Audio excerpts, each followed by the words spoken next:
ಇವತ್ತು ಸರ್ಕಾರ ಅಭಿವೃದ್ಧಿ ಕಾರ್ಯಗಳನ್ನ ಸಂಪೂರ್ಣ ಕಡೆಗಣಿಸಿ ಹಣಕಾಸಿನ ಸ್ಥಿತಿ ಸರಿ ಇಲ್ಲದ ಪರಿಣಾಮ ಯಾವುದೇ ನೀರಾವರಿ ಯೋಜನೆಗಳಿರ್ಬೋದು, ಅಭಿವೃದ್ಧಿ ಕಾರ್ಯ ಇರ್ಬೋದು, ರಾಜ್ಯದ ಯಾವ ಭಾಗದಲ್ಲಿ ಹೋದರೂ ಸಹ 2 ಕಿಲೋಮೀಟರ್ ರಸ್ತೆ ಆಗದೇ ಇರುವಂಥ ವಿಚಿತ್ರವಾದ ಪರಿಸ್ಥಿತಿ ಇದೆ. ಅವ್ರು ಹೇಳಿ ಭರವಸೆ ಕೊಡೋದಕ್ಕೂ ವಾಸ್ತವಿಕ ಸ್ಥಿತಿಗೂ ಬೇರೆ ಇದೆ ಅನ್ನುವಂಥದ್ದು ರಾಜ್ಯದ ಜನಕ್ಕೆ ಗೊತ್ತಿದೆ.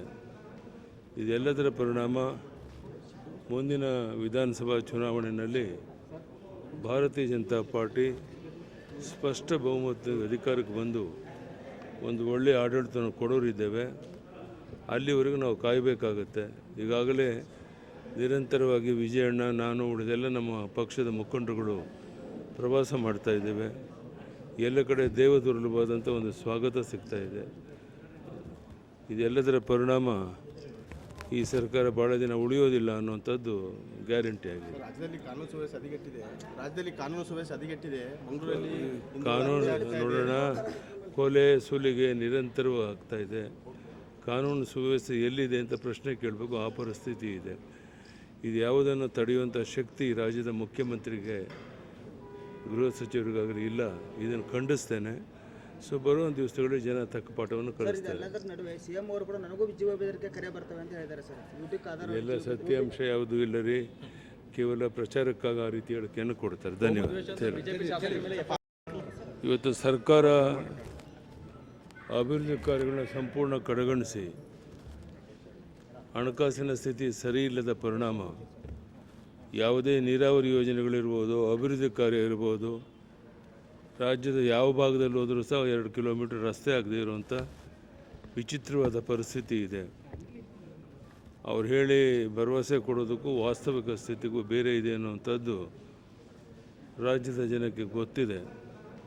ಇದೆಲ್ಲದರ ಪರಿಣಾಮ ಮುಂದಿನ ವಿಧಾನಸಭಾ ಚುನಾವಣೆಯಲ್ಲಿ ಭಾರತೀಯ ಜನತಾ ಪಾರ್ಟಿ ಸ್ಪಷ್ಟ ಬಹುಮತದ ಅಧಿಕಾರಕ್ಕೆ ಬಂದು ಒಂದು ಒಳ್ಳೆಯ ಆಡಳಿತವನ್ನು ಕೊಡೋರಿದ್ದೇವೆ.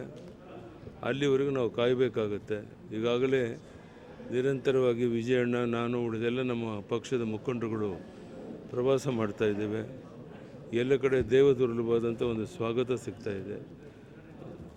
ಇದೆಲ್ಲದರ ಪರಿಣಾಮ ಈ ಸರ್ಕಾರ ಭಾಳ ದಿನ ಉಳಿಯೋದಿಲ್ಲ ಅನ್ನುವಂಥದ್ದು ಗ್ಯಾರಂಟಿ ಆಗಿದೆ. ರಾಜ್ಯದಲ್ಲಿ ಕಾನೂನು ಸುವ್ಯವಸ್ಥೆ ಹದಗೆಟ್ಟಿದೆ. ಮಂಗಳೂರಲ್ಲಿ ಕಾನೂನು ನೋಡೋಣ, ಕೊಲೆ ಸುಲಿಗೆ ನಿರಂತರವಾಗಿ ಆಗ್ತಾ ಇದೆ. ಕಾನೂನು ಸುವ್ಯವಸ್ಥೆ ಎಲ್ಲಿದೆ ಅಂತ ಪ್ರಶ್ನೆ ಕೇಳಬೇಕು. ಆ ಪರಿಸ್ಥಿತಿ ಇದೆ. ಇದು ಯಾವುದನ್ನು ತಡೆಯುವಂಥ ಶಕ್ತಿ ರಾಜ್ಯದ ಮುಖ್ಯಮಂತ್ರಿಗೆ, ಗೃಹ ಸಚಿವರಿಗಾಗಲಿ ಇಲ್ಲ. ಇದನ್ನು ಖಂಡಿಸ್ತೇನೆ. ಸೊ ಬರುವ ದಿವಸಗಳಲ್ಲಿ ಜನ ತಕ್ಕ ಪಾಠವನ್ನು ಕಲಿಸ್ತಾರೆ. ಎಲ್ಲ ಸತ್ಯಾಂಶ ಯಾವುದೂ ಇಲ್ಲ ರೀ, ಕೇವಲ ಪ್ರಚಾರಕ್ಕಾಗಿ ಆ ರೀತಿ ಹೇಳಿಕೆಯನ್ನು ಕೊಡ್ತಾರೆ. ಧನ್ಯವಾದ.